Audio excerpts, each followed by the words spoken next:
Welcome back to clean news Rajasthan. चलिए देखते हैं राजस्थान की 15 फटाफट बड़ी खबरों को। मोदी सरकार के बजट से राजस्थान के व्यापारियों को उम्मीद। लोकसभा चुनाव से पहले मोदी सरकार का अंतिम बजट पेश होने जा रहा है।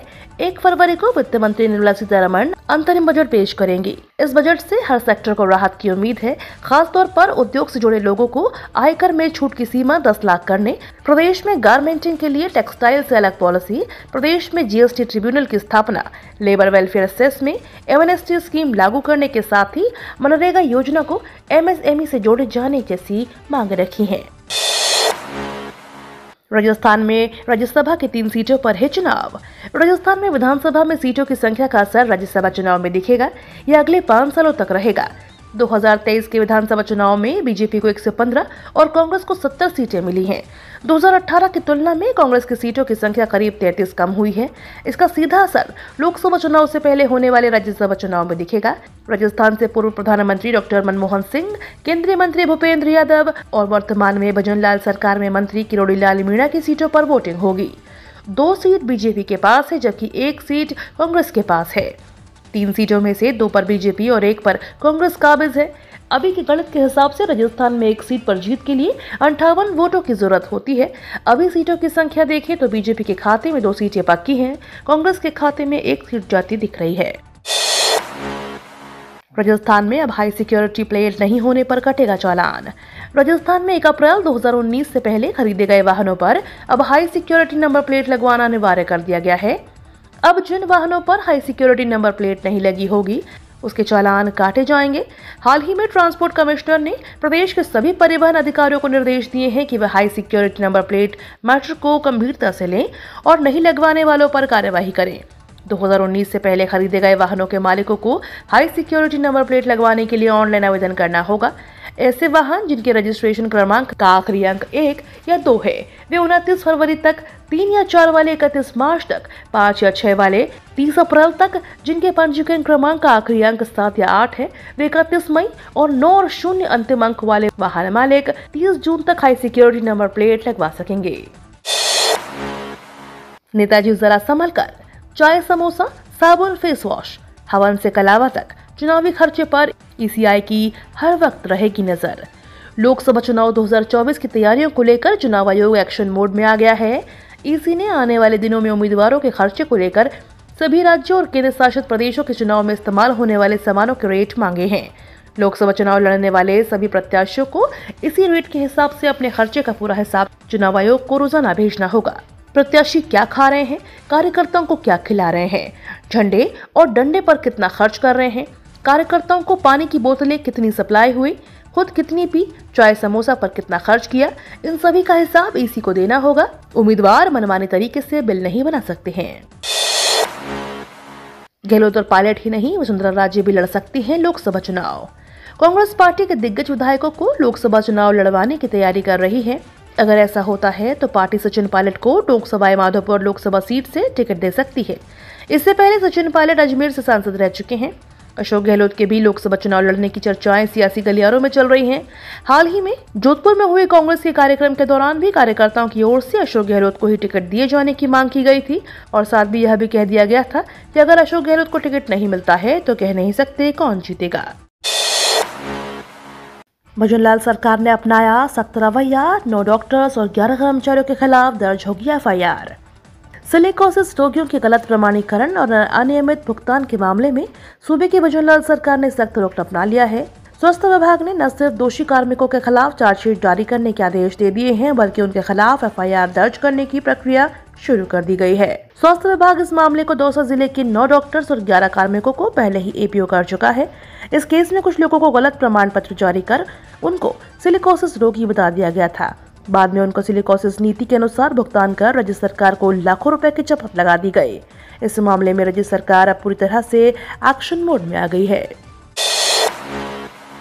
पीएम किसान सम्मान निधि 6,000 से बढ़ाकर की गई 8,000 रुपए सालाना।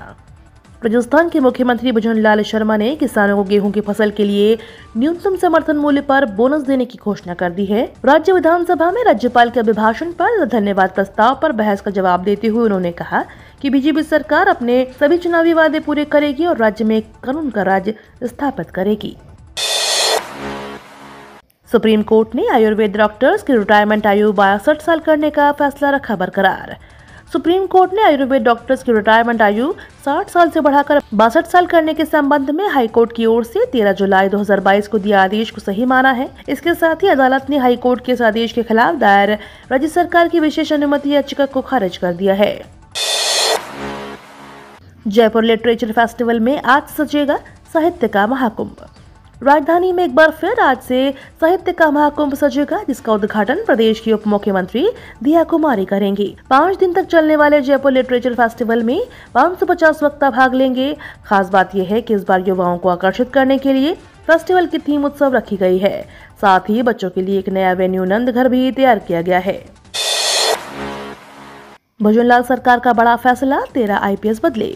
राजस्थान की भजनलाल सरकार ने एक बार फिर से प्रशासनिक बेड़े में बड़ा फेरबदल करते हुए 13 IPS अधिकारियों के तबादले कर दिए हैं। इनमें राजीव कुमार शर्मा को भ्रष्टाचार निरोधक ब्यूरो को कमान दे दी गई। उनको ACB का DG बनाया गया है। इसके साथ ही राजस्थान सरकार ने कुछ रेंज के IG भी बदल दिए हैं। भजनलाल सरकार बीते दिनों में बड़ी संख्या में IPS और IAS की तबादला सूची जारी कर चुकी है। RPSC ने 6 विषयों के सीनियर टीचर के लिए 347 पदों पर निकाली भर्ती। राजस्थान लोक सेवा आयोग की ओर से बुधवार को संस्कृत शिक्षा विभाग में 6 विषयों के सीनियर टीचर की कुल 347 पदों पर भर्ती निकाली गई। शैक्षणिक योग्यता, वर्गवार वर्गीकरण, आवेदन प्रक्रिया और अन्य जानकारी आयोग की वेबसाइट पर उपलब्ध है। आयोग सचिव ने बताया कि उक्त पदों के लिए ऑनलाइन आवेदन 6 फरवरी से शुरू होंगे। यह भर्ती संस्कृत शिक्षा विभाग में 6 विषयों के लिए निकाली गई है। सभी पद स्थायी हैं और विभाग से मिले कुछ रिक्त पदों की संख्या में कमी या वृद्धि की जा सकती है। अनुसूचित क्षेत्र के अभ्यर्थी गैर अनुसूचित के लिए जारी पदों के लिए भी आवेदन कर सकते हैं। हालांकि गैर अनुसूचित क्षेत्र के अभ्यर्थी अनुसूचित क्षेत्र के लिए जारी पदों के लिए आवेदन नहीं कर सकते हैं। अनुसूचित क्षेत्र के पदों के लिए राजस्थान के आरक्षित श्रेणी के मूल निवासी ही आवेदन करने के लिए पात्र हैं। ED में बिना परीक्षा नौकरी पाने का बेहतरीन अवसर। एनफोर्समेंट डायरेक्टरेट में नौकरी पाने का सपना लगभग हर युवाओं के दिलों में होता है। अगर आप भी इन पदों से संबंधित योग्यता रखते हैं तो ED में सिपाही, ड्राइवर, पर्सनल असिस्टेंट, ऑफिसर सहित अन्य पदों पर नौकरी पाने के लिए आवेदन कर सकते हैं। जो भी उम्मीदवार इन पदों के लिए अप्लाई करना चाहता है, आधिकारिक वेबसाइट पर जाकर ऑनलाइन आवेदन कर सकते हैं। इन पदों के लिए आवेदन प्रक्रिया शुरू हो चुकी है। UGC ने जारी किया ये अहम नोटिस। विश्वविद्यालय अनुदान आयोग ने MPhil को लेकर एक महत्वपूर्ण नोटिस जारी किया है। नोटिस के अनुसार क्लिनिकल साइकोलॉजी में MPhil और साइकेट्रिक सोशल वर्क में MPhil प्रोग्रामों की वैलिडिटी शैक्षणिक वर्ष 2025-26 तक बढ़ा दी गई है। UGC नियम 2022 के अनुसार सभी विश्वविद्यालयों और कॉलेजों के MPhil प्रोग्राम को ऑफर नहीं कर सकते हैं, लेकिन UGC ने 2 प्रोग्रामों के लिए नियमों में ढील दी गई है। पेटीएम के खिलाफ RBI का एक्शन। RBI ने पेटीएम पेमेंट बैंक पर कई तरह के बैन लगाए हैं। पेटीएम पेमेंट बैंक पर नए ग्राहक जोड़ने पर पाबंदी लगा दी गई है। इसके साथ ही पेटीएम पेमेंट बैंक में क्रेडिट ट्रांजैक्शन पर भी रोक लगा दी गई है। 29 फरवरी के बाद मौजूदा ग्राहक भी पेटीएम पेमेंट्स बैंक में नया अमाउंट ऐड नहीं कर पाएंगे। नियम का पालन नहीं करने पर यह कार्रवाई हुई है। जियो ने 2G और 3G बंद करने का दिया सुझाव। रिलायंस जियो ने सरकार से 2G और 3G नेटवर्क को बंद करने का सुझाव दिया है। TRAI ने 5G इकोसिस्टम को लेकर एक कंसल्टेंट पेपर के जवाब में जियो ने कहा, सरकार को 2G और 3G नेटवर्क बंद करने के लिए एक पॉलिसी लेकर आना चाहिए। इसकी मदद से बेवजह के नेटवर्क कास्ट से बचा जा सकेगा। जियो अभी सिर्फ 4G और 5G नेटवर्क प्रोवाइड करा रही है। 2G और 3G नेटवर्क बंद होने से कई यूजर्स जियो पर शिफ्ट हो सकते हैं। ये तो थी राजस्थान की बड़ी खबरें। रोजाना सबसे पहले अपडेट पाने के लिए क्लीन न्यूज राजस्थान को अभी सब्सक्राइब करें।